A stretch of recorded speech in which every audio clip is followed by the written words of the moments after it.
we wanted to let him know that we loved him and that we were going to be here for him. We were cheering him on.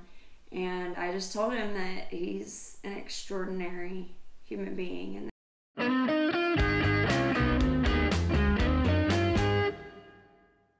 Good morning, I'm Robin from the Big Bear Homestead, and today's a different day.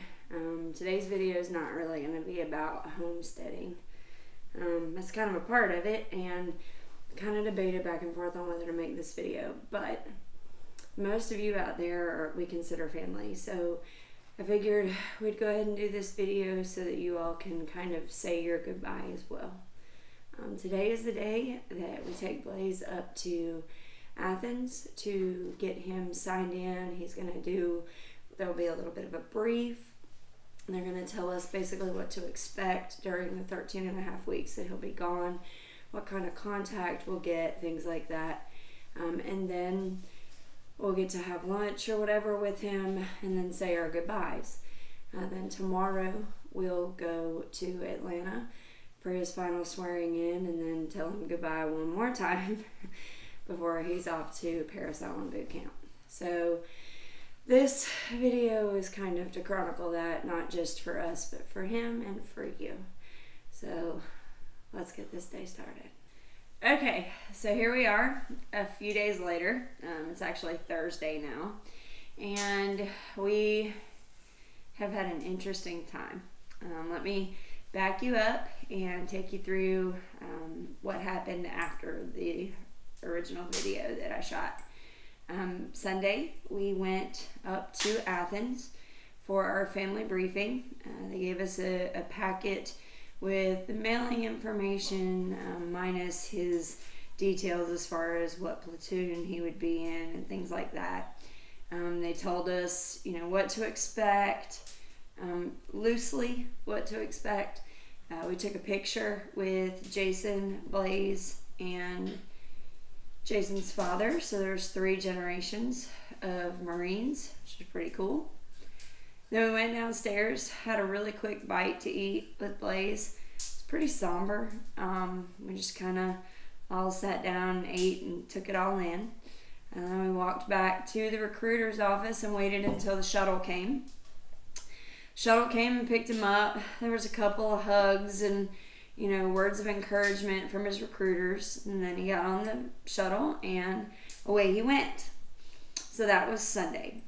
Monday morning, we woke up super early, headed out to Fort Gillem, which is where they do the swearing in, and then they pick them up to take them to boot camp.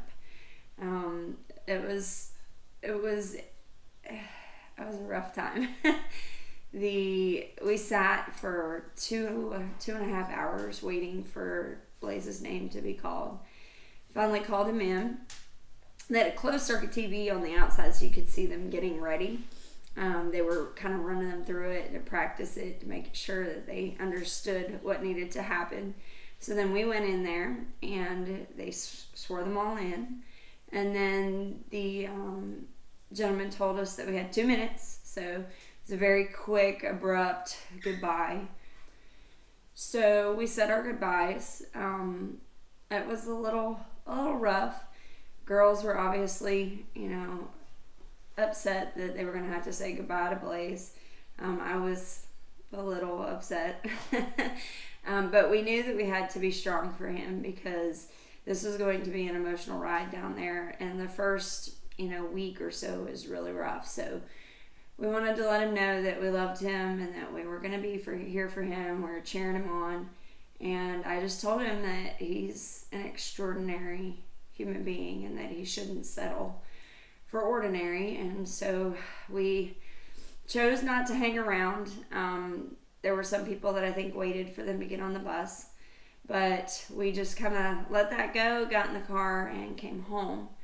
Now, there's something that is a little bit unique to the Marine Corps, and that is when they get to Paris Island, they have a scripted call that they let you know that they're there, but they're not allowed to deviate from that, and you're not really given much time to say anything back to them. But Blaze's recruiter was wise and told him, give it just a second, just count to 2 and then hang up the phone. And I'm very glad he did that, because when Blaze called, it was very loud. It was very crazy. There was a lot of screaming going on in the background. But one thing that I do know is that he had the opportunity to hear us all say that we love him and that we know he can do this. So the next couple of weeks are going to be not rough, just different. Having to adjust. He's not here. We will get a letter from him eventually, and they do encourage you to send letters to him. And so once I have that information, I will post it up on our Big Bear Nation. And I also will ask that people, if you'd like to contact Blaze, just send us an email at bigbearfarms@hotmail.com, and we'll send you back the information. I just don't want to put it out on this video just because I don't want him getting unwanted mail. So I'll give it to you if you ask for it. And I just thank you guys all for your love, your support, your prayers. We're going to need it. He's going to do fine. He's going to be an outstanding Marine. And God bless. And have a nice day.